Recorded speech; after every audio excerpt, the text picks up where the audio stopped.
আপনি অবশ্যই কোনো গাছ দেখে থাকবেন যেখানে অনেক ফল রয়েছে। সেই গাছের ডালগুলি নিজে থেকেই নত হয়ে যায়। কেন?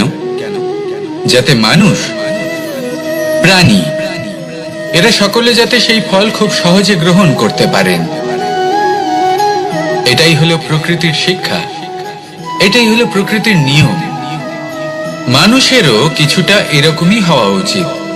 যদি আপনি সাফল্যের চরম সীমায় পৌঁছে যান, অনেক বেশি ধন অর্জন করে ফেলেন, তখন মনে রাখবেন যে আপনি যেন অহংকারী না হয়ে পড়েন। বিনম্র থাকতে হবে। সেই ধনকে ব্যবহার করতে হবে উচিত কাজের জন্য। সেই ধনের দ্বারা সমাজের মঙ্গল করা উচিত। সকল মানুষকে সাহায্য করা উচিত যাদের ধনের অভাব আছে। যদি ধনী হওয়া সত্ত্বেও আপনি ধনের সদ্ব্যবহার এই সমাজের মঙ্গলের জন্য, তার ভালোর জন্য না করেন, যদি আপনি ধন দান না করেন, তাহলে এই ধন অহংকার রূপী বিষে পরিণত হয়ে আপনাকেই নাশ করবে। তাই ফলে ভরা গাছের মতো নত হয়ে থাকুন, বিনম্র হয়ে থাকুন। কখনো কখনো এমন সময় আসবে যখন আমাদের আপনজনের থেকে সাহায্য চাইতে হয়। আমরা সাহায্য চাই আর তারা সাহায্য করেও দেন, আমাদের সংকট থেকে মুক্তও করে দেন। কিন্তু যখন এই সময় বদলে যায়, যখন সুখের সময় আমাদের জীবনে আসে, তখন আমাদের মনে একটা অহংবোধ জেগে ওঠে। মনে হয় উপকার আবার কি, সেই ব্যক্তি সাহায্য করেছিলেন তাতে কি, উনি তো নিজের কর্তব্য পালন করছিলেন। সেই ব্যক্তি আমাদের ধন দিয়েছিলেন যখন প্রয়োজন ছিল, তো আমরা সেই ধন তো ফিরিয়ে দিয়েছি, উপকার কিসের? এই ভাবনা অনুচিত। যদি কোনো ব্যক্তি আপনাকে সাহায্য করে থাকে যখন কেউ করেনি, যখন আপনার সব থেকে বেশি প্রয়োজন ছিল, সেই সাহায্য অমূল্য, আর সেটা উপকারী বটে। যদি কেউ উপকার করেন, তাহলে বিনম্র চিত্তে ভালোবেসে আজীবন তার উপকারের প্রতি কৃতজ্ঞ থাকুন। কারণ সত্যি কথা বলতে এই সংসারে উপকার করার মতো ব্যক্তি খুব কম রয়েছেন, আর উপকারের কথা মনে রাখেন এমন কৃতজ্ঞ ব্যক্তি আরো কম। সেই জন্য জীবনে কৃতজ্ঞ থাকুন আর আমার সাথে ভালোবেসে বলুন, রাধা রাধা। এবার ধরুন আমাকে দ্বারকা থেকে হস্তিনাপুর যেতে হবে, আর পথে আমি প্রত্যেকটা এমন স্থানে দাঁড়াচ্ছি যেখানে আমার মন আপ্লুত করার মতো কোনো দৃশ্য দেখতে পাচ্ছি, বা কোনো ব্যক্তিকে দেখতে পাচ্ছি, বা কোনো প্রসঙ্গ দেখতে পাচ্ছি, বা কোনো নাটক দেখতে পাচ্ছি। তাহলে কি আমি কখনো হস্তিনাপুরে উচিত সময়ে পৌঁছতে পারবো? কখনোই নয়। মানুষকেও ঠিক এই কথাটাই মাথায় রাখতে হবে। মানুষ মনের মধ্যে একটা লক্ষ্য স্থির করেন, সেই পথে অগ্রসর হয়ে পড়েন। এবার সেই পথে এগোতে এগোতে অনেক মানুষজন, অনেক ঘটনা, অনেক সমস্যা চলে আসে, যার ফলে তার মন বিচলিত হয়ে পড়ে। যদি মন বিচলিত হয়ে যায়, তাহলে লক্ষ্যের প্রতি কিভাবে একাগ্রচিত্ত হবেন? সেই জন্য অত্যন্ত আবশ্যক যে আপনি সময়ের সদ্ব্যবহার করুন সেই পথে চলার জন্য। সেই পথে সামনে এগোতে থাকুন, চোখ থাকবে শুধু লক্ষ্যের দিকে। যখনই আপনি বুঝবেন যে আপনি লক্ষ্যভ্রষ্ট হচ্ছেন, আবার সেই পথে নিজেকে টেনে আনুন। ঠিক এইভাবেই এগোতে থাকুন, সাফল্যের শিখরে গিয়ে পৌঁছুন, আর সেখানে গিয়ে আনন্দের সাথে উচ্চ স্বরে বলুন, রাধা রাধা। এগুলো হলো নিম পাতা। যদি এগুলো চেখে দেখেন, তাহলে মুখ বিকৃত হবে। এগুলো কি তেতো খেতে, হে নারায়ণ! এর থেকে বেশি তিক্ত সংসারে আর কিছুই হতে পারে না। হয়তো আপনি এগুলো ফেলেও দেবেন, কিন্তু যদি এই স্বাদের ঊর্ধ্বে উঠে এই নিমের বিষয়ে আপনারা জানতে চেষ্টা করেন, তাহলে আপনি জানতে পারবেন যে এই নিম কতটা বেশি গুরুত্বপূর্ণ, কত গুরুত্বপূর্ণ ওষুধ, আর আমাদের শরীরের জন্য কতটা বেশি লাভজনক। এই নিম, এর মধ্যে অনেক রোগের উপশম নিহিত রয়েছে। এবার জীবনে আমরা বিভিন্ন মানুষের সাথে পরিচিত হই, নেত্র দ্বারা তাদের দেখি, কিন্তু তাদের আমরা খুব একটা পছন্দ করি না। সেক্ষেত্রে আমাদের কি করা উচিত? অন্তর মন দিয়ে তাদের দেখা উচিত। ওনাদের রূপ রং নয়, ওনাদের ব্যবহার, ওনাদের গুণাবলী দেখা উচিত। কারণ হতে পারে ঠিক যেমন নিম পাতা বাস্তবে খুব তেতো কিন্তু আমাদের শরীরের পক্ষে লাভজনক, সেইভাবেই এইসব মানুষ যাদের দেখলে আমাদের ভালো লাগে না, যাদের রূপ রং আমাদের পছন্দ হয় না, হয়তো সেই মানুষগুলোই আমাদের জীবনকে পূর্ণরূপে পাল্টে দিতে পারেন। হতে পারে তাদের মধ্যে এমন ক্ষমতা রয়েছে, আমাদের সুখ, শান্তি, প্রেরণা প্রদান করতে পারেন, আমাদের দুঃখ হরণ করতে পারেন, আমাদের পথ দেখাতে পারেন। সেই জন্য যখনই কোনো ব্যক্তিকে দেখবেন, চর্মচক্ষু নয় অন্তর্মন দিয়ে দেখবেন, রূপ রং নয় গুণাবলী দেখবেন, মানুষকে আরো ভালোভাবে বুঝতে পারবেন।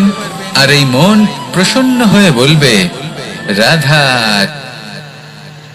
আমি দ্বারকাধীশ এবং আমার সভাতে বিভিন্ন সময় বিভিন্ন ধরনের মানুষ আসেন, নিজেদের দাবি নিয়ে, নিজেদের ইচ্ছে নিয়ে। কখনো কেউ ভোজন চান, আবার কখনো কেউ ওষুধ, কখনো কেউ বস্তু চান, কেউ আবার চান বস্ত্র, কারোর জ্ঞান চাই, কারোর ধন চাই, আবার কারোর বাসস্থান। অনেক সময় আমি এই অনুরোধ, এই ইচ্ছে পূর্ণ করি না। এবার আপনি এটা ভাবতেই পারেন যে কৃষ্ণ তো তাহলে লোভী, ওর কাছে তো সবকিছুই রয়েছে, তারপরেও সে নিজের প্রজার ইচ্ছে পূর্ণ করে না, তাদের সমস্যাগুলি বুঝতে পারে না, তাদের সুখ স্বাচ্ছন্দ্য প্রদান করে না। আসল সত্য হলো এটাই যে কোনো সবল ব্যক্তি, যে কোনো গৃহস্থ ব্যক্তি যে কাজ করতে সক্ষম, তার পরিশ্রম দ্বারাই নিজের প্রয়োজনগুলি এবং ইচ্ছেগুলি পূরণ করা উচিত। এটা অত্যন্ত প্রয়োজনীয়। আর এগুলো তিনি করতে পারেন শিল্প, ব্যবসা, আচরণ অথবা জ্ঞানের ভিত্তিতে। এই পথে চলতে হবে, পরিশ্রম করতে হবে, তবেই সে কিছু অর্জন করতে পারবে। এবার এমন কোনো ব্যক্তি যার এই সব কিছুতে কোনো রুচি নেই, যে কিছুই করতে চায় না, সে কিছুই অর্জন করতে পারবে না। এবার এরকম কোনো ব্যক্তিকে যদি আমি কোনো বস্তু প্রদান করি, তাহলে কি হবে? সে পরাধীন হয়ে যাবে, আর সেটা উচিত হবে না। তাহলে কি করা উচিত? তাকে পথ দেখানো, তাকে বোঝাতে হবে যে কোন পথে চলে তুমি নিজের লক্ষ্য প্রাপ্ত করতে পারবে। শিল্প, জ্ঞান, আচরণ এবং ব্যবসা, এই পথে কিভাবে চলে সেটা শেখাতে হবে। আর আমি সেটাই করি। তার ফলে কি হয়? ব্যক্তি স্বাধীন হয়ে যায়। সংসারে সে যা চাইবে তাই প্রাপ্ত করতে পারবে, কখনো কারোর থেকে কিছু চাইবার প্রয়োজন পড়বেই না।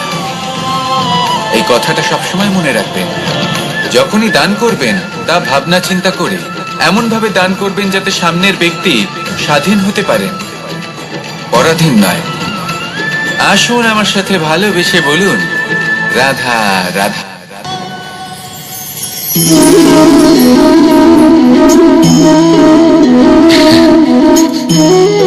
ঘুমের মধ্যে আমরা বিভিন্ন ধরনের স্বপ্ন দেখি, কিছু সুখের, কিছু দুঃখের, কিছু অত্যন্ত ভয়ানক।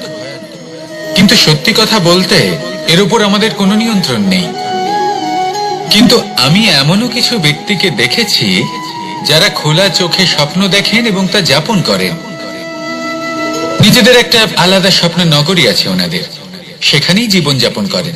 আসল বাস্তবটা কি তাতে ওনাদের কিছুই যায় আসে না।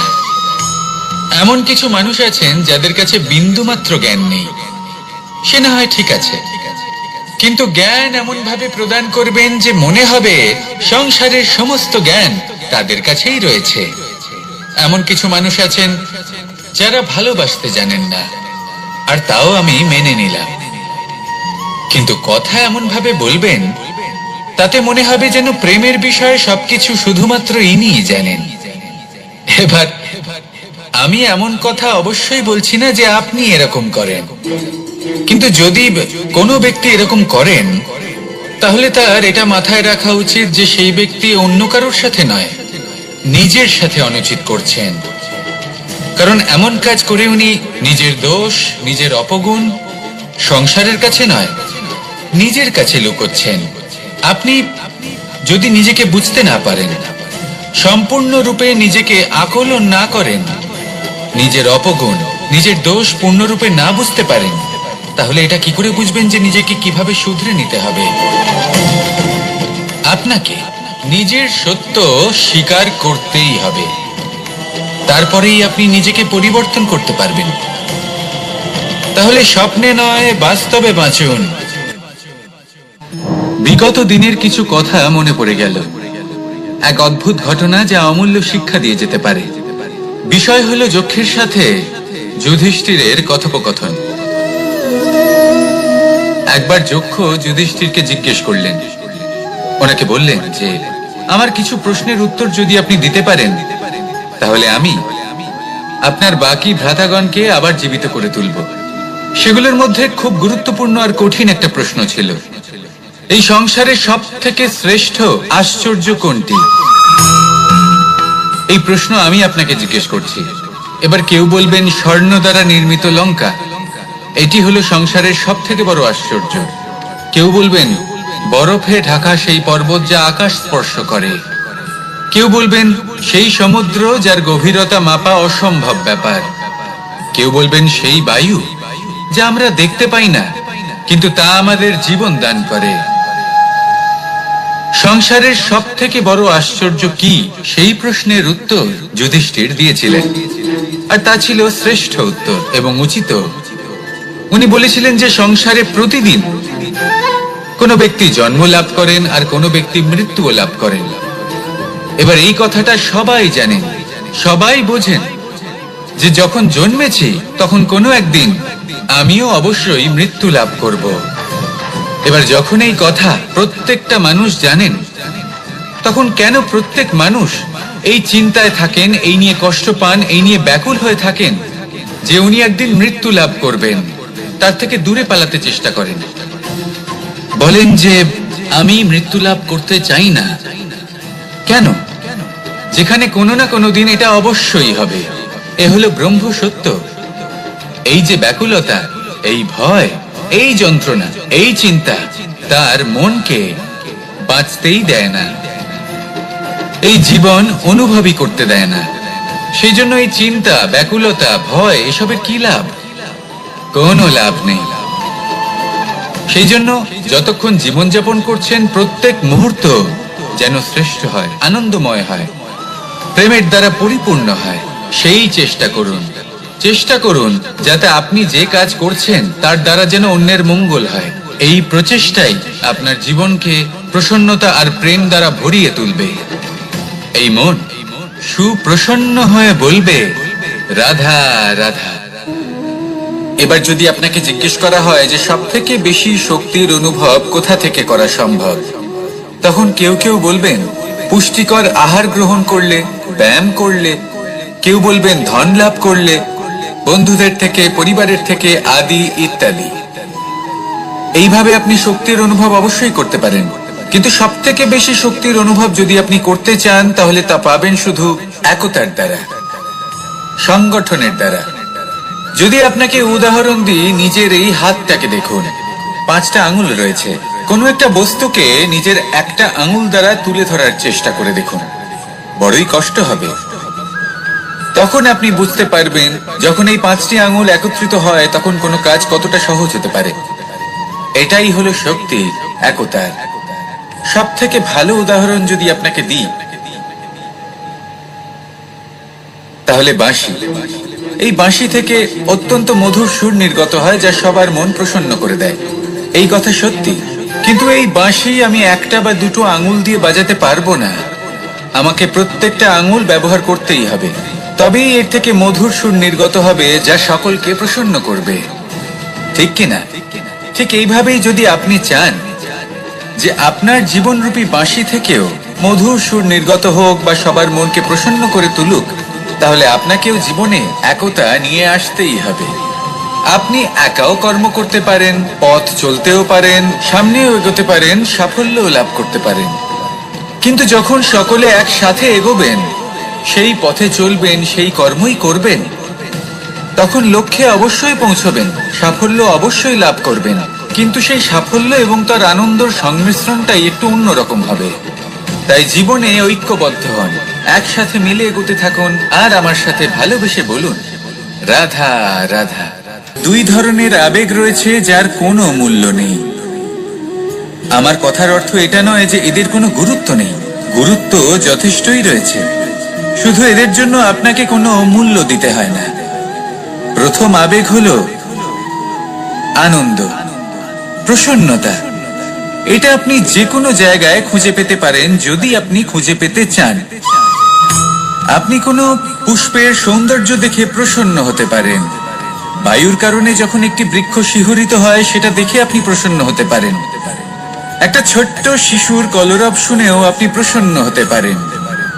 একটা ক্রন্দনরত বালককে হাসিয়ে আপনি প্রসন্ন হতে পারেন। সবকিছু আপনার উপর নির্ভরশীল। সেখানে আরেকটি আবেগ হলো দুশ্চিন্তা।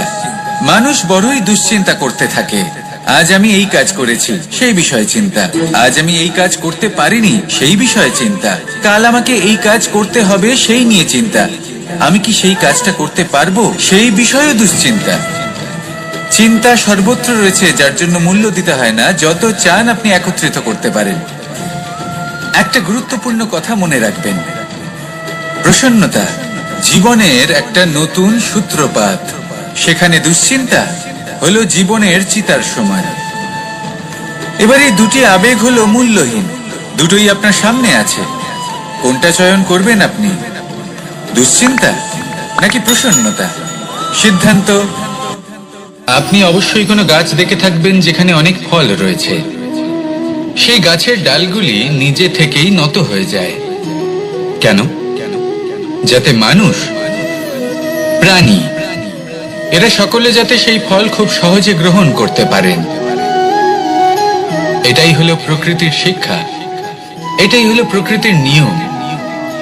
মানুষেরও কিছুটা এরকমই হওয়া উচিত। যদি আপনি সাফল্যের চরম সীমায় পৌঁছে যান, অনেক বেশি ধন অর্জন করে ফেলেন, তখন মনে রাখবেন যে আপনি যেন অহংকারী না হয়ে পড়েন। বিনম্র থাকতে হবে। সেই ধনকে ব্যবহার করতে হবে উচিত কাজের জন্য। সেই ধনের দ্বারা সমাজের মঙ্গল করা উচিত। সকল মানুষকে সাহায্য করা উচিত যাদের ধনের অভাব আছে। যদি ধনী হওয়া সত্ত্বেও আপনি ধনের সদ্ব্যবহার এই সমাজের মঙ্গলের জন্য, তার ভালোর জন্য না করেন, যদি আপনি ধন দান না করেন, তাহলে এই ধন অহংকার রূপী বিষে পরিণত হয়ে আপনাকেই নাশ করবে। তাই ফলে ভরা গাছের মতো নত হয়ে থাকুন, বিনম্র হয়ে থাকুন। কখনো কখনো এমন সময় আসবে যখন আমাদের আপনজনের থেকে সাহায্য চাইতে হয়। আমরা সাহায্য চাই আর তারা সাহায্য করেও দেন, আমাদের সংকট থেকে মুক্তও করে দেন। কিন্তু যখন এই সময় বদলে যায়, যখন সুখের সময় আমাদের জীবনে আসে, তখন আমাদের মনে একটা অহংবোধ জেগে ওঠে। মনে হয় উপকার আবার কি, সেই ব্যক্তি সাহায্য করেছিলেন তাতে কি, উনি তো নিজের কর্তব্য পালন করছিলেন। সেই ব্যক্তি আমাদের ধন দিয়েছিলেন যখন প্রয়োজন ছিল, তো আমরা সেই ধন তো ফিরিয়ে দিয়েছি, উপকার কিসের? এই ভাবনা অনুচিত। যদি কোনো ব্যক্তি আপনাকে সাহায্য করে থাকে যখন কেউ করেনি, যখন আপনার সব থেকে বেশি প্রয়োজন ছিল, সেই সাহায্য অমূল্য, আর সেটা উপকারী বটে। যদি কেউ উপকার করেন, তাহলে বিনম্র চিত্তে ভালোবেসে আজীবন তার উপকারের প্রতি কৃতজ্ঞ থাকুন। কারণ সত্যি কথা বলতে এই সংসারে উপকার করার মতো ব্যক্তি খুব কম রয়েছেন, আর উপকারের কথা মনে রাখেন এমন কৃতজ্ঞ ব্যক্তি আরো কম। সেই জন্য জীবনে কৃতজ্ঞ থাকুন আর আমার সাথে ভালোবেসে বলুন, রাধা রাধা। এবার ধরুন আমাকে দ্বারকা থেকে হস্তিনাপুর যেতে হবে, আর পথে আমি প্রত্যেকটা এমন স্থানে দাঁড়াচ্ছি যেখানে আমার মন আপ্লুত করার মতো কোনো দৃশ্য দেখতে পাচ্ছি, বা কোনো ব্যক্তিকে দেখতে পাচ্ছি, বা কোনো প্রসঙ্গ দেখতে পাচ্ছি, বা কোনো নাটক দেখতে পাচ্ছি। তাহলে কি আমি কখনো হস্তিনাপুরে উচিত সময়ে পৌঁছতে পারবো? কখনোই নয়। মানুষকেও ঠিক এই কথাটাই মাথায় রাখতে হবে। মানুষ মনের মধ্যে একটা লক্ষ্য স্থির করেন, সেই পথে অগ্রসর হয়ে পড়েন। এবার সেই পথে এগোতে এগোতে অনেক মানুষজন, অনেক ঘটনা, অনেক সমস্যা চলে আসে, যার ফলে তার মন বিচলিত হয়ে পড়ে। যদি মন বিচলিত হয়ে যায়, তাহলে লক্ষ্যের প্রতি কিভাবে একাগ্রচিত্ত হবেন? সেই জন্য অত্যন্ত আবশ্যক যে আপনি সময়ের সদ্ব্যবহার করুন সেই পথে চলার জন্য। সেই পথে সামনে এগোতে থাকুন, চোখ থাকবে শুধু লক্ষ্যের দিকে। যখনই আপনি বুঝবেন যে আপনি লক্ষ্যভ্রষ্ট হচ্ছেন, আবার সেই পথে নিজেকে টেনে আনুন। ঠিক এইভাবেই এগোতে থাকুন, সাফল্যের শিখরে গিয়ে পৌঁছন, আর সেখানে গিয়ে আনন্দের সাথে উচ্চ স্বরে বলুন, রাধা রাধা। এগুলো হলো নিম পাতা। যদি এগুলো চেখে দেখেন তাহলে মুখ বিকৃত হবে। এগুলো কি তেতো খেতে, হে নারায়ণ! এর থেকে বেশি তিক্ত সংসারে আর কিছুই হতে পারে না। হয়তো আপনি এগুলো ফেলেও দেবেন, কিন্তু যদি এই স্বাদের ঊর্ধ্বে উঠে এই নিমের বিষয়ে আপনারা জানতে চেষ্টা করেন, তাহলে আপনি জানতে পারবেন যে এই নিম কতটা বেশি গুরুত্বপূর্ণ, কত গুরুত্বপূর্ণ ওষুধ, আর আমাদের শরীরের জন্য কতটা বেশি লাভজনক। এই নিম, এর মধ্যে অনেক রোগের উপশম নিহিত রয়েছে। এবার জীবনে আমরা বিভিন্ন মানুষের সাথে পরিচিত হই, নেত্র দ্বারা তাদের দেখি, কিন্তু তাদের আমরা খুব একটা পছন্দ করি না। সেক্ষেত্রে আমাদের কি করা উচিত? অন্তর মন দিয়ে তাদের দেখা উচিত। ওনাদের রূপ রং নয়, ওনাদের ব্যবহার, ওনাদের গুণাবলী দেখা উচিত। কারণ হতে পারে ঠিক যেমন নিম পাতা বাস্তবে খুব তেতো কিন্তু আমাদের শরীরের পক্ষে লাভজনক, সেইভাবেই এইসব মানুষ যাদের দেখলে আমাদের ভালো লাগে না, যাদের রূপ রং আমাদের পছন্দ হয় না, হয়তো সেই মানুষগুলোই আমাদের জীবনকে পূর্ণরূপে পাল্টে দিতে পারেন। হতে পারে তাদের মধ্যে এমন ক্ষমতা রয়েছে, আমাদের সুখ, শান্তি, প্রেরণা প্রদান করতে পারেন, আমাদের দুঃখ হরণ করতে পারেন, আমাদের পথ দেখাতে পারেন। সেই জন্য যখনই কোনো ব্যক্তিকে দেখবেন, চর্মচক্ষু নয় অন্তর্মন দিয়ে দেখবেন, রূপ রং নয় গুণাবলী দেখবেন, মানুষকে আরো ভালোভাবে বুঝতে পারবেন। আর এই মন প্রসন্ন হয়ে বলবে, রাধা। আমি দ্বারকাধীশ এবং আমার সভাতে বিভিন্ন সময় বিভিন্ন ধরনের মানুষ আসেন, নিজেদের দাবি নিয়ে, নিজেদের ইচ্ছে নিয়ে। কখনো কেউ ভোজন চান, আবার কখনো কেউ ওষুধ, কখনো কেউ বস্তু চান, কেউ আবার চান বস্ত্র। কারোর জ্ঞান চাই, কারোর ধন চাই, আবার কারোর বাসস্থান। অনেক সময় আমি এই অনুরোধ, এই ইচ্ছে পূর্ণ করি না। এবার আপনি এটা ভাবতেই পারেন যে কৃষ্ণ তো তাহলে লোভী, ওর কাছে তো সবকিছুই রয়েছে, তারপরেও সে নিজের প্রজার ইচ্ছে পূর্ণ করে না, তাদের সমস্যাগুলি বুঝতে পারে না, তাদের সুখ স্বাচ্ছন্দ্য প্রদান করে না। আসল সত্য হলো এটাই যে কোনো সবল ব্যক্তি, যে কোনো গৃহস্থ ব্যক্তি যে কাজ করতে সক্ষম, তার পরিশ্রম দ্বারাই নিজের প্রয়োজনগুলি এবং ইচ্ছেগুলি পূরণ করা উচিত। এটা অত্যন্ত প্রয়োজনীয়। আর এগুলো তিনি করতে পারেন শিল্প, ব্যবসা, আচরণ অথবা জ্ঞানের ভিত্তিতে। এই পথে চলতে হবে, পরিশ্রম করতে হবে, তবেই সে কিছু অর্জন করতে পারবে। এবার এমন কোনো ব্যক্তি যার এই সব কিছুতে কোনো রুচি নেই, যে কিছুই করতে চায় না, সে কিছুই অর্জন করতে পারবে না। এবার এরকম কোনো ব্যক্তিকে যদি আমি কোনো বস্তু প্রদান করি, তাহলে কি হবে? সে পরাধীন হয়ে যাবে, আর সেটা উচিত হবে না। তাহলে কি করা উচিত? তাকে পথ দেখানো, তাকে বোঝাতে হবে যে কোন পথে চলে তুমি নিজের লক্ষ্য প্রাপ্ত করতে পারবে। শিল্প, জ্ঞান, আচরণ এবং ব্যবসা, এই পথে কিভাবে চলে সেটা শেখাতে হবে। আর আমি সেটাই করি। তার ফলে কি হয়? ব্যক্তি স্বাধীন হয়ে যায়। সংসারে সে যা চাইবে তাই প্রাপ্ত করতে পারবে, কখনো কারোর থেকে কিছু চাইবার প্রয়োজন পড়বেই না। এই কথাটা সবসময় মনে রাখবেন। যখনই দান করবেন তা ভাবনা চিন্তা করে এমন ভাবে দান করবেন যাতে সামনের ব্যক্তি স্বাধীন হতে পারেন, পরাধীন নয়। আসুন আমার সাথে ভালোবেসে বলুন, রাধা রাধা।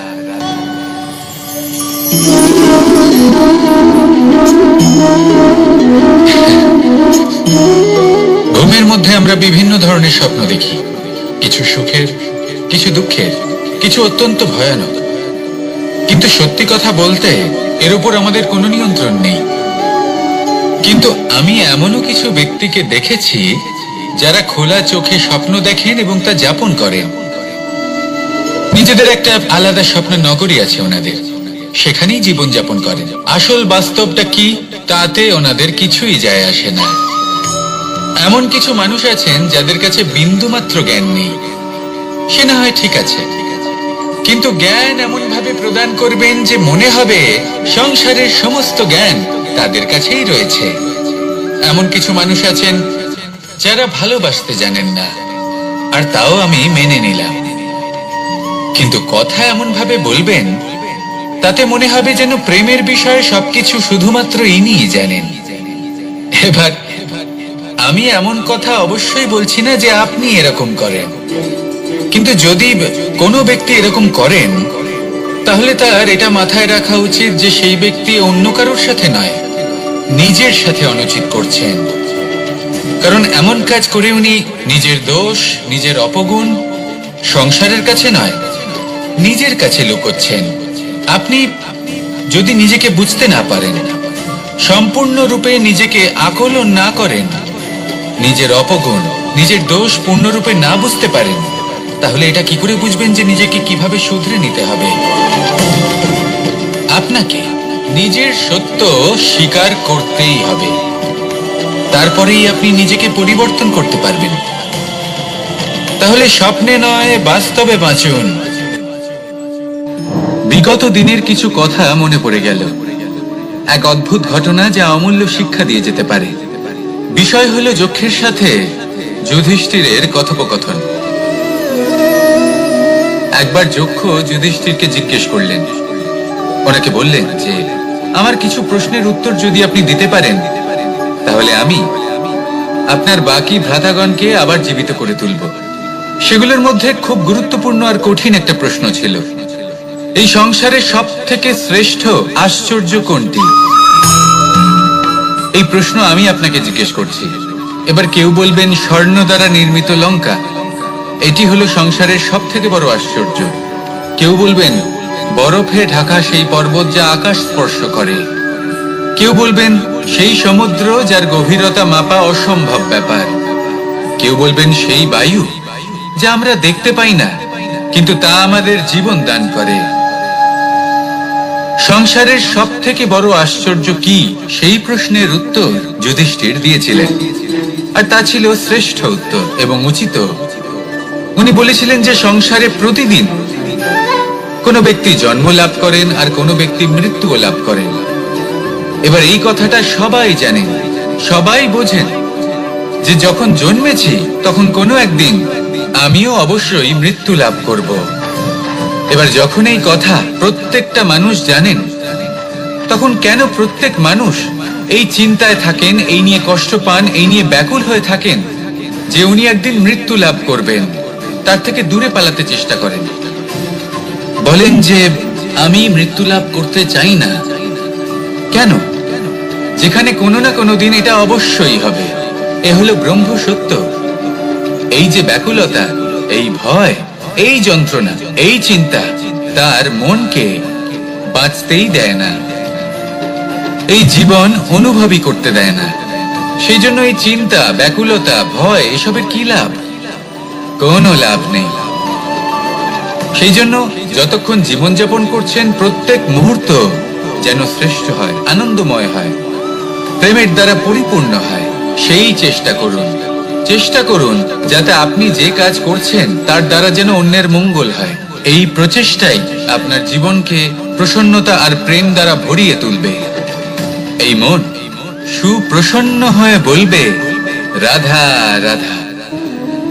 এবার যদি আপনাকে জিজ্ঞেস করা হয় যে সব থেকে বেশি শক্তির অনুভব কোথা থেকে করা সম্ভব, তখন কেউ কেউ বলবেন পুষ্টিকর আহার গ্রহণ করলে, ব্যায়াম করলে।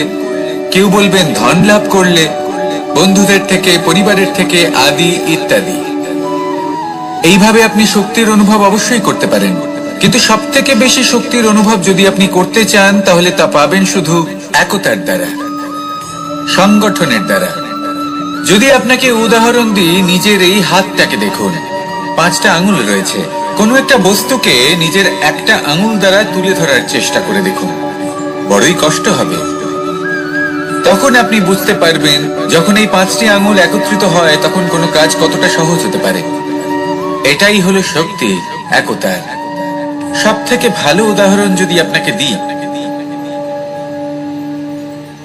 তাহলে বাঁশি। এই বাঁশি থেকে অত্যন্ত মধুর সুর নির্গত হয় যা সবার মন প্রসন্ন করে দেয়। এই কথা সত্যি, কিন্তু এই বাঁশি আমি একটা বা দুটো আঙুল দিয়ে বাজাতে পারবো না। আমাকে প্রত্যেকটা আঙুল ব্যবহার করতেই হবে, তবেই এর থেকে মধুর সুর নির্গত হবে যা সকলকে প্রসন্ন করবে, ঠিক কিনা? ঠিক এইভাবেই যদি আপনি চান যে আপনার জীবনরূপী বাঁশি থেকেও মধুর সুর নির্গত হোক বা সবার মনকে প্রসন্ন করে তুলুক, তাহলে আপনাকেও জীবনে একতা নিয়ে আসতেই হবে। আপনি একাও কর্ম করতে পারেন, পথ চলতেও পারেন, সামনেও এগোতে পারেন, সাফল্যও লাভ করতে পারেন। কিন্তু যখন সকলে একসাথে এগোবেন, সেই পথে চলবেন, সেই কর্মই করবেন, তখন লক্ষ্যে অবশ্যই পৌঁছবেন, সাফল্য অবশ্যই লাভ করবেন। কিন্তু সেই সাফল্য এবং তার আনন্দের সংমিশ্রণটাই একটু অন্যরকম হবে। তাই জীবনে ঐক্যবদ্ধ হন, একসাথে মিলে এগোতে থাকুন, আর আমার সাথে ভালোবেসে বলুন, রাধা রাধা। দুই ধরনের আবেগ রয়েছে যার কোনো মূল্য নেই। আমার কথার অর্থ এটা নয় যে এদের কোনো গুরুত্ব নেই, গুরুত্ব যথেষ্টই রয়েছে, শুধু এদের জন্য আপনাকে কোনো মূল্য দিতে হয় না। প্রথম আবেগ হলো আনন্দ, প্রসন্নতা। এটা আপনি যে কোনো জায়গায় খুঁজে পেতে পারেন যদি আপনি খুঁজে পেতে চান। আপনি কোনো পুষ্পের সৌন্দর্য দেখে প্রসন্ন হতে পারেন, বায়ুর কারণে যখন একটি বৃক্ষ শিহরিত হয় সেটা দেখে আপনি প্রসন্ন হতে পারেন, একটা ছোট্ট শিশুর কলরব শুনেও আপনি প্রসন্ন হতে পারেন, একটা ক্রন্দনরত বালককে হাসিয়ে আপনি প্রসন্ন হতে পারেন। সবকিছু আপনার উপর নির্ভরশীল। সেখানে আরেকটি আবেগ হলো দুশ্চিন্তা। মানুষ বড়ই দুশ্চিন্তা করতে থাকে। আজ আমি এই কাজ করেছি, সেই বিষয়ে চিন্তা। আজ আমি এই কাজ করতে পারিনি, সেই বিষয়ে চিন্তা। কাল আমাকে এই কাজ করতে হবে, সেই নিয়ে চিন্তা। আমি কি সেই কাজটা করতে পারবো, সেই বিষয়ে দুশ্চিন্তা। চিন্তা সর্বত্র রয়েছে, যার জন্য মূল্য দিতে হয় না। যত চান আপনি একত্রিত করতে পারেন। একটা গুরুত্বপূর্ণ কথা মনে রাখবেন, প্রসন্নতা জীবনের একটা নতুন সূত্রপাত। সেখানে দুশ্চিন্তা হলো জীবনের চিতার সমান। এবার এই দুটি আবেগ হলো মূল্যহীন, দুটোই আপনার সামনে আছে। কোনটা চয়ন করবেন আপনি, দুশ্চিন্তা নাকি প্রসন্নতা? সিদ্ধান্ত। কে পৌঁছানো অত্যন্ত কঠিন হয়। কেউ ভাবেন যে কেন এত কঠিন হয়, কেন এত কষ্ট করতে হয় লক্ষ্যে পৌঁছানোর জন্য। এই লক্ষ্য সরলভাবে কেন আমার কাছে চলে আসে না? চলুন আপনাকে একটা কথা বলি, যদি আপনার লক্ষ্য কঠিন না হয় তাহলে তাকে পাওয়া আপনার পক্ষে অসম্ভব হয়ে উঠবে। লক্ষ্যে পৌঁছানোর এই রাস্তায় আপনি যে কড়া রোদের সম্মুখীন হন, যার থেকে আপনি দূরে পালাতে চান, সেই রোদ আপনাকে প্রেরণা যোগায় যে আপনি এগোতে থাকুন। ভাবুন একজন যাত্রী যে কিনা নিজের লক্ষ্যের দিকে যাচ্ছেন, সেই পথে উনি যদি একটু ছায়া পেয়ে যান আর উনি ওখানে বিশ্রাম নেন, তাহলে তার সাথে তার ভাগ্য গভীর নিদ্রায় সেখানে বিলীন হয়ে যায়। তাই এই পরিশ্রমের করা রোদের থেকে কখনো দূরে পালাবেন না। জীবনে শুধু সামনে এগোতে থাকুন দৃঢ়তার সাথে। আর লক্ষ্য সরল হোক, কঠিন হোক বা অত্যাধিক কঠিন হোক, একটা কথা মনে রাখবেন, যে জীবনের লক্ষ্যে পৌঁছতে পেরেছে সে লক্ষ্য প্রাপ্তির জন্য আফসোস কখনোই করে না। রাধা রাধা। এই সংসারে সাফল্য লাভ করার জন্য জ্ঞানের প্রয়োজন হয়, পরিশ্রমের প্রয়োজন হয়, দৃঢ় নিষ্ঠার প্রয়োজন হয়, নিরন্তর চেষ্টা করা প্রয়োজনীয়। কিন্তু আরো কিছু আছে যা অত্যন্ত প্রয়োজনীয় এবং গুরুত্বপূর্ণ। তা হলো ভালো বন্ধু। তাদের থাকা অত্যন্ত প্রয়োজনীয়। যদি ভালো বন্ধু থাকে তাহলে সময় এলে তারা ঢাল হয়ে আপনাকে সুরক্ষা করবেন। সময় এলে অস্ত্রের মতো শত্রুকে সংহারও করবেন। যদি তিনি জ্ঞানী হন, তাদের মধ্যে সদ্গুণ থাকে, তাহলে এই সব গুণ আপনার মধ্যেও প্রবেশ করবে। তাহলে সাফল্যের জন্য ভালো বন্ধু পাওয়া অত্যন্ত প্রয়োজনীয়। কিন্তু শুধু বন্ধু কেন, ভালো শত্রুও থাকা প্রয়োজনীয়। এবার আপনি ভাববেন, আমি কি বললাম? যদি আপনার জীবনেও ভালো অর্থাৎ শক্তিশালী শত্রু থাকে, তাহলে আপনিও শক্তিশালী হতে থাকবেন। এই শত্রু আপনাকে প্রেরিত করবে আরো বেশি শক্তিশালী হয়ে ওঠার। কখনো কোনো হরিণকে দেখুন, তীব্র গতিতে দৌড়তে থাকে, কেন তীব্র গতিতে দৌড়য়? এই কারণে নয় যে কোথাও তার জন্য মধুর ঘাস অপেক্ষা করে রয়েছে, না, সে এই কারণে তীব্র গতিতে দৌড়য় কারণ সেটা না করলে তার পেছনে একটি সিংহ আছে যে ওকে নিজের ভোজন করে ফেলবে। তাই জীবনে বিপদ, সংকট, এই সবকিছুও হলো অত্যন্ত গুরুত্বপূর্ণ। তার সম্মুখীন হতে শিখুন আর আমার সাথে ভালোবেসে বলুন, রাধা রাধা। ধৈর্য, এই ধৈর্য কি কোনো গুণ, কোনো অনুভূতি, কোনো দৃষ্টিভঙ্গি? আমার জন্য ধৈর্য এক বাহন। আপনি হয়তো ভাবছেন এ কেমন বাহন? বাহন তো ঘোড়া হতে পারে, হাতি হতে পারে, উটও হতে পারে, কিন্তু ধৈর্যকে বাহন বানানো মানে? চলুন আপনাকে একটা কথা বোঝাই। পৃথিবীতে এমন কোনো বাহন নেই যে তার আরোহীকে আছড়ে ফেলেনি। সেটা উট হোক বা হাতি হোক বা ঘোড়া হোক, চলতে চলতে কখনো নড়বড় করেই বসে। তারপর সেই আরোহী পড়ে কারোর পায়, তারপর পড়ে তার নিজের নজরে। কিন্তু ধৈর্যরূপী বাহন কখনো কাউকে ফেলে না, কখনো না। না সেই আরোহী কারোর পায়ে পড়ে আর না তো নিজের নজরে। কারণ ধৈর্য আপনাকে বিবেক প্রদান করে, বিবেক আপনাকে পরিকল্পনায় সাহায্য করে, আর পরিকল্পনা প্রদান করে আপনাকে শক্তি, আপনার লক্ষ্যের দিকে অগ্রসর হওয়া। বুঝলেন? ধৈর্যকে সঙ্গে রাখুন, নিজেকে আরো ধৈর্যশীল করে তুলুন। এই ধৈর্যের সাহায্যে আরোহণ করে দেখুন কিভাবে এই বাহন আপনাকে আপনার গন্তব্যে পৌঁছে দেবে। রাধা রাধা। সংসারে এমন একটা ভ্রান্ত ধারণা রয়েছে যে সবকিছু ভাগ্যের দ্বারা পাওয়া যায়, কিন্তু ভাগ্য, প্রারব্ধ এ তো সকলের জন্যই সমান হয়।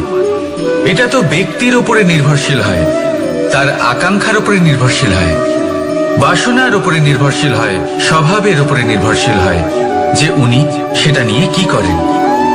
দেখুন, এই প্রসাদ কিন্তু সকলকেই দেওয়া হয়, কিন্তু তা গ্রহণ করবেন কিভাবে সেটা ব্যক্তির উপরে নির্ভর করে। আপনাকে এক উদাহরণ দিই। যেমন ধরুন, দুজন মানুষকে আমি একটা করে মাটির ডেলা দিলাম, সেটা নিয়ে তারা কি করবেন?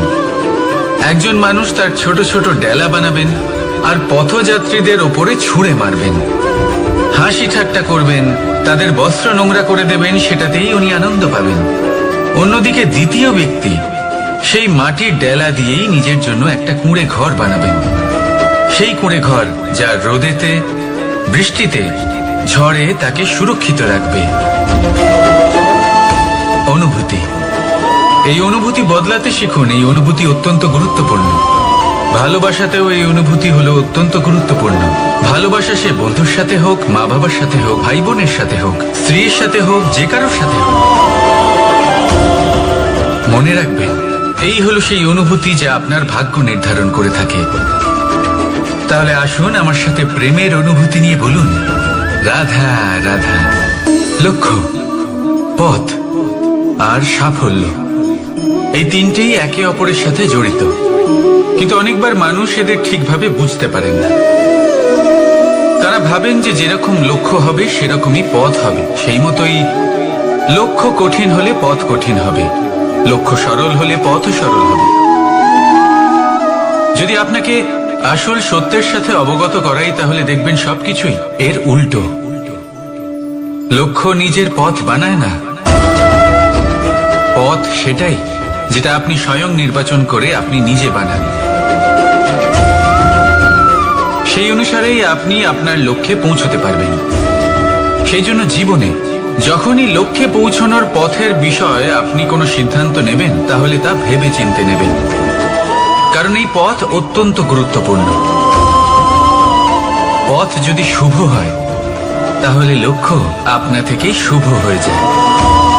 তাহলে আসুন আমার সাথে ভালোবেসে বলুন, রাধা রাধা। ভাগ্য আর কর্ম, এই দুই এমন শব্দ যাকে ঘিরে সমগ্র সংসার। কেউ বলে আমার ভাগ্যে এটা ছিল না, যা পেলে আমার জীবন অন্যরকম হতো। কেউ বলে আমার গত জন্মের কর্ম নিশ্চয়ই এমন ছিল, যে কারণে এই জন্মে এরকম ভাগ্য পেয়েছি আমি।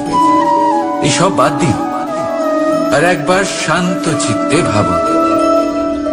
আপনি বুঝতে পারবেন যে ভাগ্য আর কর্ম এই দুই এই জন্মের। তফাৎ শুধুমাত্র এটাই যে যদি ভাগ্যের কথা বলা হয় তাহলে আপনি এই ভাগ্যের থেকে যত বেশি আশা করবেন তত বেশি নিরাশ হবেন আপনি, কারণ এই আশা আপনাকে কর্ম করা থেকে আটকায়। যদি কথা বলা হয় কর্মের, তাহলে নিজের কর্মের প্রতি যত বিশ্বাস রাখবেন তত বেশি সফলতা আপনার কাছে আসবে। তাই একটা কথা মনে রাখবেন, ভাগ্য আপনার কর্ম নির্ধারণ করে না, কিন্তু আপনার কর্ম আপনার ভাগ্যকে অবশ্যই নির্ধারণ করে। রাধা রাধা।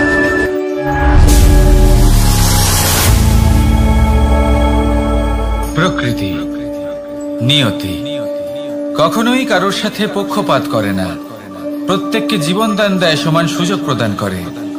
এটা সেই ব্যক্তির উপরে নির্ভর করে যে সে কিভাবে তার থেকে লাভবান হয়ে উঠবে, তার নির্বাচনের উপর নির্ভর করে, তার দৃষ্টিভঙ্গির উপর নির্ভর করে যে সে কতটা ধনাত্মক বা কতটা নেতিবাচক। দুই ধরনের মানুষ হন। এমন কিছু মানুষ হন যারা প্রত্যেক পরিস্থিতি, প্রত্যেক সমস্যা এবং বিপদে সুযোগ খুঁজে বের করেন, আর কিছু এমন মানুষ রয়েছেন যারা যে কোনো সুযোগে কোথাও না কোথাও থেকে একটা সমস্যা খুঁজে বের করেন।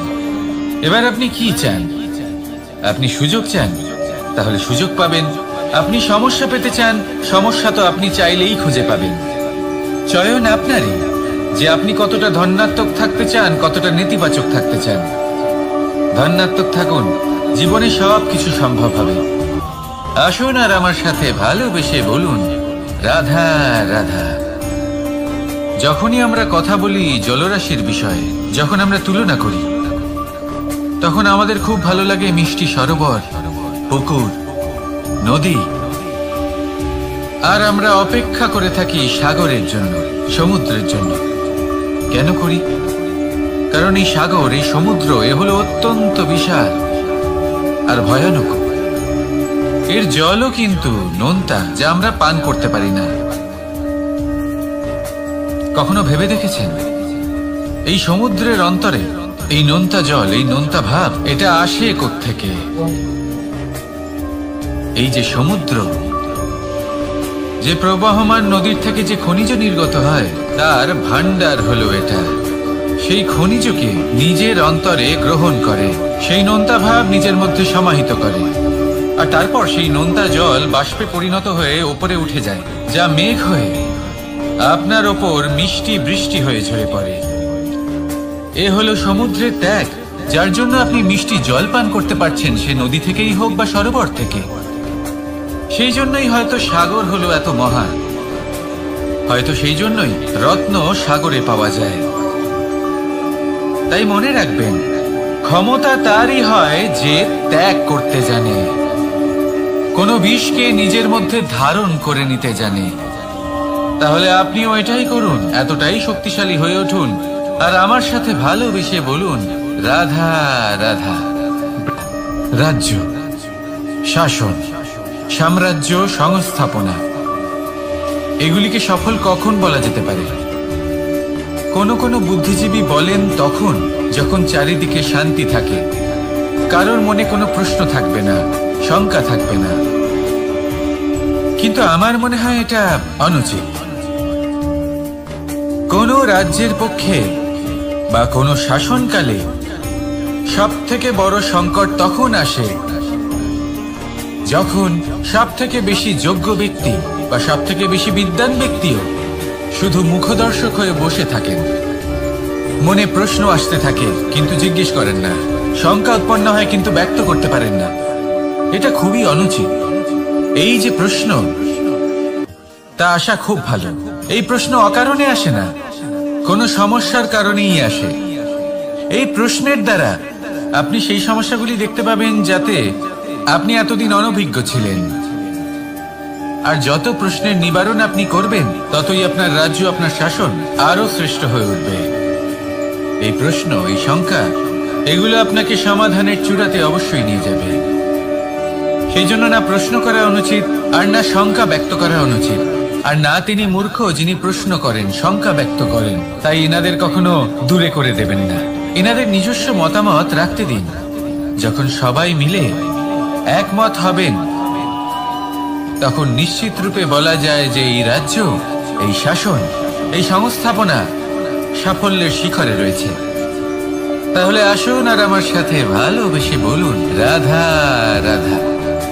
কোনো প্রাণী, মানুষ অত্যন্ত চঞ্চল হয়, একদম জলের মতো।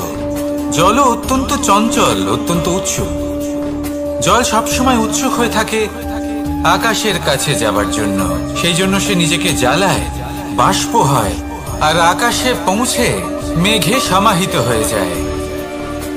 তারপর সেই জল উৎসাহিত হয়ে থাকে যে ও কবে বৃষ্টির ধারা হয়ে মাটিতে ঝরে পড়বে। প্রখর বায়ুর বেগ সহ্য করে।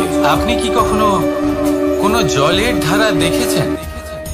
তার সামনে যতই মাটি থাকুক না কেন, যতই কাদা থাকুক না কেন, যখন এই জলের ধারা বইতে আরম্ভ করে দেয়, তখন এই কাদাকে নিজেই ধুয়ে নিয়ে যায়। ওই কাদাকে ধুয়ে দেয় এবং নিজের পথ নিজেই তৈরি করে নেয়। তাহলে আপনিও এরকম জলের মতো হয়ে উঠুন। যদি হয়ে উঠতে পারেন, তাহলে নিজের মনে, নিজের ভাবনার, নিজের জীবনের যত অনাবশ্যক তত্ত্ব আছে, অনুপযোগী অংশ রয়েছে, অর্থাৎ অপরিষ্কার অংশ রয়েছে, তা নিজে থেকেই নির্মল হয়ে উঠবে। আর যেরকম জলের ধারা কখনো থেমে থাকে না, সব সময় বয়ে চলে, সেইভাবে আপনিও কখনোই থামবেন না। সবসময় বয়ে চলুন, এগোতে থাকুন। পথে যদি অনেক বিপদ আসে, সমস্যা আসে, থামবেন না, তার উপর নিরন্তর প্রহার করুন, নিরন্তর প্রয়াস করুন, আর অগ্রসর হন। আপনি ভেবে দেখুন, এই জলের ধারা কখনো থেমে থাকে না, সবসময় বয়ে চলে, বিপদের সম্মুখীন হয়ে তাকে সাথে বয়ে নিয়ে চলে।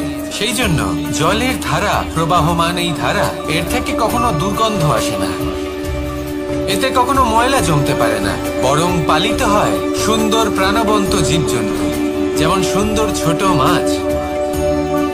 তাই আপনিও এটাই করুন, কখনো থামবেন না, শুধু চলতে থাকুন, জলের ধারার মতো বইতে থাকুন।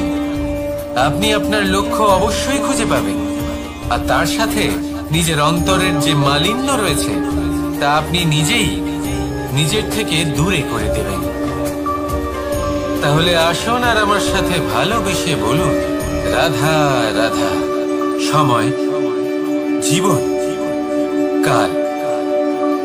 দেখতে গেলে এই তিনটি শব্দ একটি শব্দেরই সমার্থক শব্দ মনে হয়, কিন্তু এই শব্দগুলির অর্থ কি সমান? কখনোই নয়।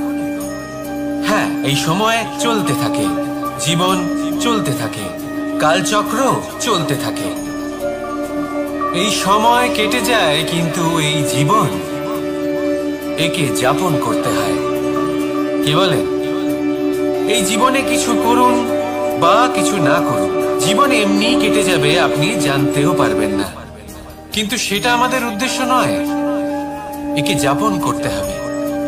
এই জীবনে প্রেরণা পেতে শিখুন, প্রেরণা দিতে শিখুন, আহ্বান গ্রহণ করতে শিখুন, আহ্বান জানাতে শিখুন, মহান কাজ করতে শিখুন, ধন্যাত্মক বোধ জাগিয়ে তুলুন। জীবন অতিবাহিত করার অর্থ কি, তা আপনি শিখে যাবেন।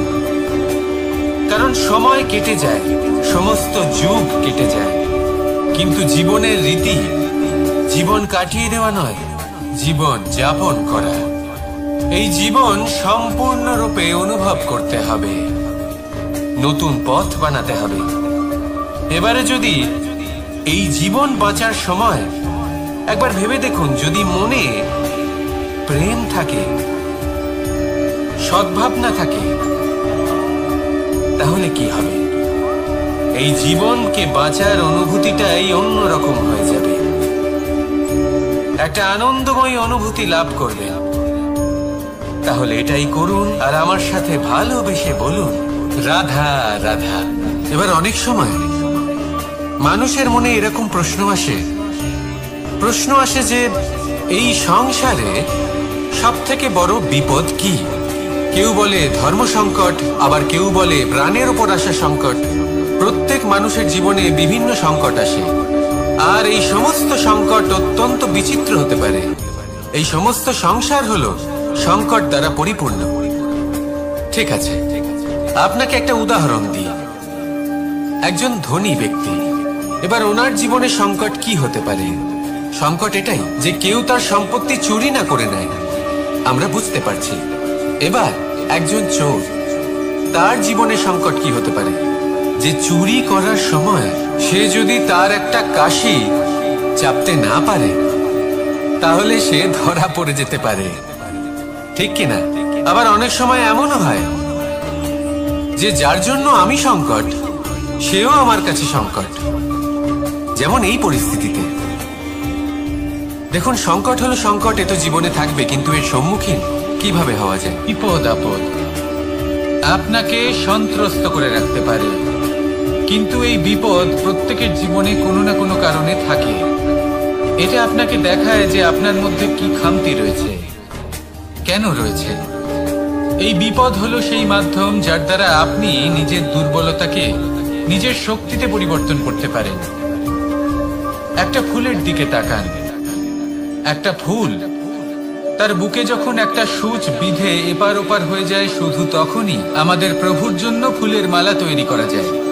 সেই জন্য কখনোই বিপদকে ভয় পাবেন না, তার থেকে দূরে পালাবেন না, একে স্বাগত জানান। বোঝার চেষ্টা করুন এই বিপদ কেন আছে। যদি বিপদকে বুঝতে পারেন তবেই জীবনকে বুঝতে পারবেন। যদি জীবনকে বুঝতে পারেন তবে এই বিপদকে সম্পদে পরিণত করতে পারবেন। আসুন আর আমার সাথে ভালোবেসে বলুন, রাধা রাধা। কখনো কখনো মনে এই ভাবনা আসতেই পারে যে ঈশ্বর আজ পর্যন্ত এত রূপে অবতীর্ণ হয়েছেন, এতবার এই পৃথিবীতে এসেছেন, তারপরেও এই সংসারে কোথাও না কোথাও এই পাপ বসবাস করে। এটার কারণ কি? এটার কারণ আমরা স্বয়ংই। যখন কোনো ব্যক্তি এই পৃথিবীর পথপ্রদর্শন করে, এই সংসারকে উচিত দিশা দেখায়, এই সংসারের মঙ্গল করে, আমরা সেই ব্যক্তিকে মানুষ থেকে ঈশ্বর বানিয়ে ফেলি। সেই ব্যক্তির পতন স্বয়ং আমাদের হাতেই হয়ে যায়, কারণ সেই ব্যক্তি তার শ্বাস প্রশ্বাসের জন্য হয় না। সেই ব্যক্তি হলো সেই ভাবনা যা সে এই সংসারকে প্রদান করেছে। আমরা সেই ব্যক্তির ভাবনাটারই অন্ত করে দিই। এটা উচিত নয়। আমরা ওনাকে প্রভু মেনে নিই। প্রভু মানার পর আমরা ওনার কাছে প্রার্থনা করি, হে প্রভু আমাদের সাহায্য করুন। যদি উনি প্রভুও হন, তাও উনি পৃথিবীতে এসেছেন মনুষ্য রূপে। যা কর্ম করেছেন, যা শক্তি প্রাপ্ত করেছেন, এই দেহ থেকেই প্রাপ্ত করেছেন। আপনাদের এটা বোঝানোর জন্য যে এই কাজ আপনিও করতে পারেন। যারা সৎ আত্মা থাকেন, তাদের জন্য সর্বশ্রেষ্ঠ শ্রদ্ধাঞ্জলি হলো এটাই যে আপনি তাদের পদচিহ্ন অনুসরণ করে চলুন। না ওনাদের স্মরণে থাকুন, না পুষ্পের মালা ওনাদের চরণে রাখুন, বরং তাদের ভাবনাকে অনুসরণ করে সেই ভাবনা নিয়ে এগিয়ে চলুন। এটা না শুধু আপনার জন্য, বরং সমগ্র সংসারের জন্য লাভদায়ক। তাহলে এটাই করুন আর আমার সাথে ভালোবেসে বলুন, রাধা রাধা। যখন কঠোর রোদে আমাদের শরীর উত্তপ্ত হয়ে যায়, আমরা গরম অনুভব করি, তখনই যদি বর্ষা হয় আর বৃষ্টির জলের ফোঁটা আমাদের শরীরে এসে পড়ে, তখন কেমন অনুভূতি হয়? বর্ষার এই জলের ফোঁটা যখন ধরিত্রীতে পড়ে, তখন যে নাদ উৎপন্ন হয়, মনে হয় যেন এক সঙ্গীত। এমন এক সঙ্গীত যা স্থিরতার সাথে আমাদের বুঝিয়ে দেয় যে এই সূর্যের উত্তাপ, এই রোদ, তা চিরকালের জন্য থাকবে না। সূর্যের কিরণের যতই তেজ থাকুক, যখন বর্ষা আসবে এই রোদের কিরণকে শীতল করবে। সূর্যের তেজ যতই বেশি হোক না কেন, কখনো না কখনো কালো মেঘ আসবে আর সূর্যকে ঢেকে দেবে। অর্থাৎ এই প্রকৃতি আমাদের শিক্ষা দেয় যে কারোর প্রকাশ, যে কারোর মেধা চিরকাল টিকে থাকে না। এবার যদি কথা বলি অন্ধকারের বিষয়ে, তবে রাত্রির কালো অন্ধকারকে একটা জোনাকির আলো পরাজিত করে। অর্থাৎ অন্ধকারও চিরকালের জন্য বজায় থাকে না। এটা কি আমরা বুঝলাম? তবে আপনাদের দুটো সহজ প্রশ্ন করব। জীবনে যখন কিছুই আপনাদের সাথে চিরকাল থাকবে না, তাহলে অহংকার কি নিয়ে? আর জীবনে যদি প্রত্যেক দুঃখ, বিপদ, সমস্যা একটা সময় পর আপনাকে ছেড়ে চলে যায়,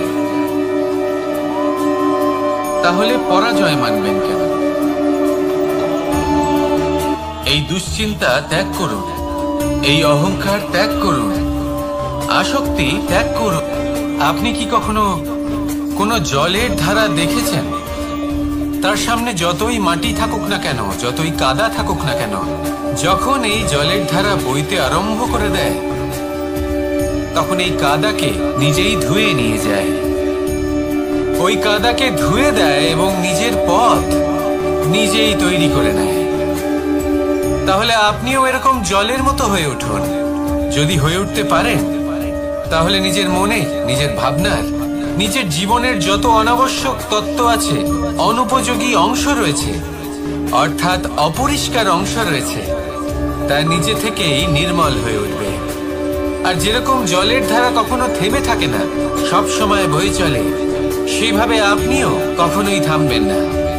সবসময় বয়ে চলুন, এগোতে থাকুন। পথে যদি অনেক বিপদ আসে, সমস্যা আসে, থামবেন না। তার উপর নিরন্তর প্রহার করুন, নিরন্তর প্রয়াস করুন আর অগ্রসর হন। আপনি ভেবে দেখুন, এই জলের ধারা কখনো থেমে থাকে না, সবসময় বয়ে চলে। বিপদের সম্মুখীন হয়ে তাকে সাথে বয়ে নিয়ে চলে। সেই জন্য জলের ধারা, প্রবাহমান এই ধারা, এর থেকে কখনো দুর্গন্ধ আসে না, এতে কখনো ময়লা জমতে পারে না, বরং পালিত হয় সুন্দর প্রাণবন্ত জীবজন্তু, যেমন সুন্দর ছোট মাছ। তাই আপনিও এটাই করুন, কখনো থামবেন না, শুধু চলতে থাকুন, জলের ধারার মতো বইতে থাকুন। আপনি আপনার লক্ষ্য অবশ্যই খুঁজে পাবেন, আর তার সাথে নিজের অন্তরের যে মালিন্য রয়েছে, তা আপনি নিজেই নিজের থেকে দূরে করে দেবেন। তাহলে আসুন আর আমার সাথে ভালোবেসে বলুন, রাধা রাধা। সময়, জীবন, কাল। দেখতে গেলে এই তিনটি শব্দ একটি শব্দেরই সমার্থক শব্দ মনে হয়, কিন্তু এই শব্দগুলির অর্থ কি সমান? কখনোই নয়। হ্যাঁ, এই সময় চলতে থাকে, জীবন চলতে থাকে, কালচক্র চলতে থাকে। এই সময় কেটে যায়, কিন্তু এই জীবন, একে যাপন করতে হয়। কি বলেন? এই জীবনে কিছু করুন বা কিছু না করুন, জীবন এমনি কেটে যাবে, আপনি জানতেও পারবেন না। কিন্তু সেটা আমাদের উদ্দেশ্য নয়, একে যাপন করতে হবে। এই জীবনে প্রেরণা পেতে শিখুন, প্রেরণা দিতে শিখুন, আহ্বান গ্রহণ করতে শিখুন, আহ্বান জানাতে শিখুন, মহান কাজ করতে শিখুন, ধন্যাত্মক বোধ জাগিয়ে তুলুন। জীবন অতিবাহিত করার অর্থ কি, তা আপনি শিখে যাবেন। কারণ সময় কেটে যায়, সমস্ত যুগ কেটে যায়, কিন্তু জীবনের রীতি জীবন কাটিয়ে দেওয়া নয়, জীবন যাপন করা। এই জীবন সম্পূর্ণরূপে অনুভব করতে হবে, নতুন পথ বানাতে হবে। এবারে যদি এই জীবন বাঁচার সময় একবার ভেবে দেখুন, যদি মনে প্রেম থাকে, সদ্ভাবনা থাকে, তাহলে কি হবে? এই জীবনকে বাঁচার অনুভূতিটাই অন্যরকম হয়ে যাবে, একটা আনন্দময় অনুভূতি লাভ করবেন। তাহলে এটাই করুন আর আমার সাথে ভালোবেসে বলুন, রাধা রাধা। এবার অনেক সময় মানুষের মনে এরকম প্রশ্ন আসে যে এই সংসারে সব থেকে বড় বিপদ কি? কেউ বলে ধর্ম সংকট, আবার কেউ বলে প্রাণের উপর আসা সংকট, প্রত্যেক মানুষের জীবনে বিভিন্ন সংকট আসে, আর এই সমস্ত সংকট অত্যন্ত বিচিত্র হতে পারে। এই সমস্ত সংসার হলো সংকট দ্বারা পরিপূর্ণ। ঠিক আছে, আপনাকে একটা উদাহরণ দিই। একজন ধনী ব্যক্তি, এবার ওনার জীবনে সংকট কি হতে পারে? সংকট এটাই যে কেউ তার সম্পত্তি চুরি না করে নেয়, আমরা বুঝতে পারছি। এবার একজন চোর, তার জীবনে সংকট কি হতে পারে? যে চুরি করার সময় সে যদি তার একটা কাশি চাপতে না পারে, তাহলে সে ধরা পড়ে যেতে পারে, ঠিক কিনা? আবার অনেক সময় এমনও হয় যে যার জন্য আমি সংকট, সেও আমার কাছে সংকট। যেমন এই পরিস্থিতিতে দেখুন, সংকট হলো সংকট, এ তো জীবনে থাকবে, কিন্তু এর সম্মুখীন কিভাবে হওয়া যায়? ঈর্ষা আমাদেরই মনে বসবাস করা আরো একটা শত্রু। তবে এই শত্রু কখনো কখনো আমাদের জন্য লাভদায়কও হতে পারে, কিন্তু যদি আমরা সতর্ক না থাকি তাহলে সেটা ততটাই ঘাতক হয়ে উঠতে পারে। যদি আপনার কোনো প্রতিদ্বন্দ্বী থেকে থাকে যে এগিয়ে চলেছে, তাকে দেখে আপনার মনে ঈর্ষা উৎপন্ন হয়, আর ঈর্ষাবশত আপনি নিরন্তর চেষ্টা করতে থাকেন, পরিশ্রম করতে থাকেন সামনে এগোনোর জন্য, তাহলে তার দ্বারা আপনার বিকাশই হবে। কিন্তু যদি আপনি নিজের বিরোধীকে শেষ করতে দেওয়ার জন্য অগ্রসর হন, তাকে বিনাশ করার জন্য অগ্রসর হন, তাহলে এই ঈর্ষা প্রথমে আপনার বিনাশ অবশ্যই করবে। একটা কথা আছে, এটা পশু প্রবৃত্তি, আপনি শুধুই নিজের বিকাশের কথা ভাববেন। তিনিই হলেন প্রকৃত মানুষ, যিনি অন্য মানুষের জন্য প্রাণও দিতে পারেন। এই ঈর্ষা যদি আপনাকে বিকাশের পথে নিয়ে যেতে পারে তাহলে খুবই ভালো। যদি আপনাকে অন্য কাউকে বিনাশ করে দেওয়ার পথে অগ্রসর করে, তাহলে তার থেকে দূরে থাকাই ভালো। যেমন ধরুন, আপনার কাছে একটা সূচ আছে, যার দ্বারা আপনি ছেঁড়া কাপড়ও সেলাই করতে পারবেন বা অন্য কারোর পাত্রে ছিদ্রও করে দিতে পারবেন। আপনি কি চাইবেন, নিজের বিকাশ নাকি অন্য কারোর বিনাশ? সিদ্ধান্ত আপনারই। আসুন আর আমার সাথে ভালোবেসে বলুন, রাধা রাধা। বিষ এবং অমৃত, এর ভিত্তিতেই সংসার চক্র চলতে থাকে। যখন সমুদ্র মন্থন হয়েছিল তখন এই দুই প্রাপ্ত হয়েছিল। প্রথমে বিষ পাওয়া গেল, তারপর অমৃত। জীবন মন্থন করলেও এগুলো লাভ করা যায়। এবার এই যে বিষ, তা হলো অমৃতের থেকে অনেক বেশি শক্তিশালী এবং সেই জন্যই অনেক বেশি ঘাতকও। এবার বোঝার চেষ্টা করি এই বিষ আসলে কি। যে কোনো বস্তু বা কোনো ভাব যদি মাত্রার থেকে বেশি পরিমাণে আপনার কাছে থাকে, প্রয়োজনের থেকে বেশি আপনার কাছে থাকে, তাহলে সেটা আপনার কাছে বিষ সমান হতে পারে। তা সে ধন হোক, শক্তি হোক, সম্মান হোক, ইত্যাদি ইত্যাদি। যদি আপনার কাছে এমন কিছু থেকে থাকে যা মাত্রার থেকে বেশি পরিমাণে আপনার কাছে আছে, তাহলে তাকে ভাগ করতে শিখুন। যদি আপনি ভাগ করতে শিখে যান, তাহলে এই বিষই আপনার জন্য অমৃতে পরিণত হবে, আর তাদের কাছেও অমৃত সমান হয়ে উঠবে যাদের এই সাহায্যের প্রয়োজন।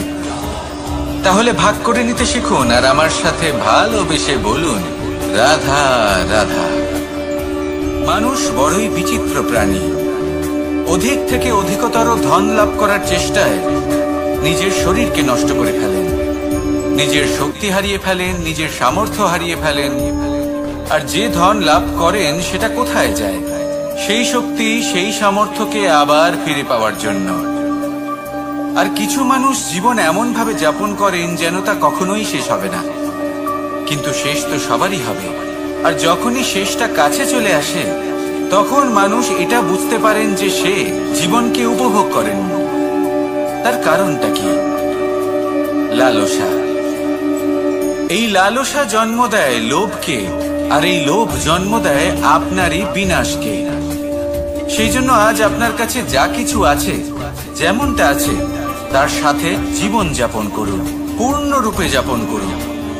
আপনার কাছে যতই ধন, শক্তি, মান থাকুক, তা সবার মধ্যে ভাগ করতে শিখুন। ভাগ করলে ভালোবাসা বাড়ে, আর এই ভালোবাসা দ্বারা জীবন আরো সুখময় হয়ে ওঠে।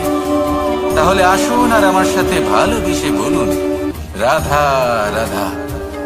মন, জীবনে যখনই কোনো বস্তু বা সুখ স্বাচ্ছন্দ্য অধিক মাত্রায় আপনার কাছে চলে আসে, তখন নিজেকে শ্রেষ্ঠ মনে করার একটা প্রবণতা দেখা যায়, যা হয় আত্মবিশ্বাসে পরিণত হয়, নয়তো অহংকারে। এবার আত্মবিশ্বাস আর অহংকারের মধ্যে অনেক বড় পার্থক্য রয়েছে। আমি এটা করতে পারি, আমি ওটাও করতে পারি, এ হলো আত্মবিশ্বাস। শুধুমাত্র আমি এটা করতে পারি, শুধুমাত্র আমি ওটাও করতে পারি, আমি হলাম সর্বশ্রেষ্ঠ, এটা হলো অহংকার। এবার এই অহংকারের ধ্বনি অনেক দূর প্রবাহিত হয়, আর এর প্রহার সর্বপ্রথম আপনাকে বিপর্যস্ত করে। এবার এই অহংকার এর বিপরীত শব্দ হলো, কোনো বাড়িতে কোনো পরিবারে যখন কারোর জন্ম হয় তখন তা কত সুখের মুহূর্ত হয়। সেই ছোট্ট সন্তান যখন কিছুটা বড় হয়, সে হাঁটার চেষ্টা করে, আর সেই প্রক্রিয়াতেও খুব বড় একটা শিক্ষা লুকিয়ে রয়েছে, ঠেলে দেওয়া। যখন আপনি হাঁটতে চান, সামনে এগোতে চান, তখন আপনি কি করেন? নিজের পায়ের তলার যে মাটি তাকে আপনি পেছনে ঠেলে দেন। ব্যাস, এই একই জিনিস তো জীবনেও শিখতে হবে। এবার যদি আপনি জ্ঞানের পথে অগ্রসর হতে চান, তাহলে অজ্ঞানতাকে পেছনে সরিয়ে দিতে হবে। যদি আপনি প্রকাশের দিকে এগোতে চান, তাহলে অন্ধকারকে পেছনে সরিয়ে দিতে হবে। যদি আপনি ভবিষ্যতে সফল হতে চান, তাহলে অতীতের যে অসফলতাগুলিকে পেছনে সরিয়ে দিতে হবে। যে জল বইতে বইতে থেমে যায় তাকে আমরা নালা বলে থাকি, তার থেকে দুর্গন্ধ বের হয়। কিন্তু যে জল বইতেই থাকে তাকেই আমরা পবিত্র জল বলি। তাহলে আপনিও কর্ম করতে থাকুন, কখনো থামবেন না, আর আমার সাথে ভালোবেসে বলুন, রাধা রাধা। যোগাসন, যোগাসনে আসন অত্যন্ত গুরুত্বপূর্ণ। এবার আমি বলবো সবথেকে শ্রেষ্ঠ আসন কোনটি। আশ্বাস, নিজেকে আশ্বস্ত করতে থাকুন যে আমি আছি, সব ঠিক হবে, যা হচ্ছে ভালোর জন্য হচ্ছে। এই আশ্বাস আপনাকে জীবনে এমন ধনাত্মক বিশ্বাস দেবে যে আপনি বড় বড় সমস্যার সমাধান করতে পারবেন। এবার যদি কথা বলি সব থেকে কঠিন সময়ের, তাহলে সেটা হলো বিচ্ছেদের, যা মা সীতাকে সহ্য করতে হয়েছে শ্রীরামের জন্য, রাধা কৃষ্ণকেও সহ্য করতে হয়েছে। যে ব্যক্তি বিচ্ছেদের সময় সঠিক পথে চলে এসেছে, সে জীবনে অনেক শ্রেষ্ঠ স্থানে অবশ্যই পৌঁছতে পারবে। এবার যদি কথা বলি সব থেকে জরুরি এবং গুরুত্বপূর্ণ সময়, তাহলে সেটা হলো সংযোগ। সকলকে সাহায্য করতে থাকুন। আপনি অন্যদের সাহায্য করে তাদের যত আনন্দ দিতে পারবেন, ততটাই আনন্দ আপনারও জীবনে অবশ্যই আসবে। আসুন আর আমার সাথে ভালোবেসে বলুন, রাধা রাধা। কামবোধ, এটাই আপনার অন্তরের প্রথম শত্রু। বেশিরভাগ মানুষই কামবোধ বলতে লালসা বোঝেন, কিন্তু এটা সম্পূর্ণ সত্য নয়। কামের আসল অর্থ হলো কামনা। এটা খুবই সহজ ব্যাপার। মনুষ্য শরীর থাকলে, মানুষের মন থাকলে এই কামনা অবশ্যই থাকবে। এবার এটাই দেখতে হবে যে এই কামনা নেতিবাচক কামনা নাকি ইতিবাচক কামনা। অন্য কারোর জিনিসে নজর দেওয়া, অন্য কোনো মানুষের উপর নজর দেওয়া, কোনো অনুচিত বস্তুর দিকে নজর দেওয়া, এই নেতিবাচক কামনা। আর এই দুষ্কামনা মানুষকে দিয়ে অপকর্ম করাবেই। তাই মনে রাখবেন, যে ব্যক্তি নিজের কামনাকে নিয়ন্ত্রণে রাখতে পারেন, তিনি সঠিক পথেও থাকেন, সঠিক লক্ষ্যে পৌঁছতেও পারেন। যিনি কামনা নিয়ন্ত্রণে রাখতে পারেন না, তিনি তার পথও হারিয়ে ফেলেন এবং লক্ষ্যচ্যুতও হন। তাই মনে রাখবেন, নিজের কামনাগুলিকে নিয়ন্ত্রণে রাখুন। কাম নামক এই শত্রুর ওপর বিজয় লাভ করুন, আর আমার সাথে ভালোবেসে বলুন, রাধা রাধা। মানুষ কখনো কখনো সময়কে নিয়ন্ত্রণ করতে চেষ্টা করে, কখনো কখনো সময়ের গুরুত্ব বুঝতে পারে না। এটা ভাবে যে এই কিছু মুহূর্ত কেটে যাক, একে অতিবাহিত করি তাহলে কি বা হবে? কয়েকটা মুহূর্ত মাত্র, কিন্তু তা নয়। আজকের একটা মুহূর্ত ভবিষ্যতের অনেক বড় পরিবর্তনের ভিত হতে পারে। আজকের একটা মুহূর্ত আপনার ভবিষ্যৎকে উজ্জ্বল করে তুলতে পারে। সেই জন্য ছোট ছোট মুহূর্তগুলিকে অদেখা করবেন না। সময়কে কাজে লাগান, পূর্ণরূপে কাজে লাগান।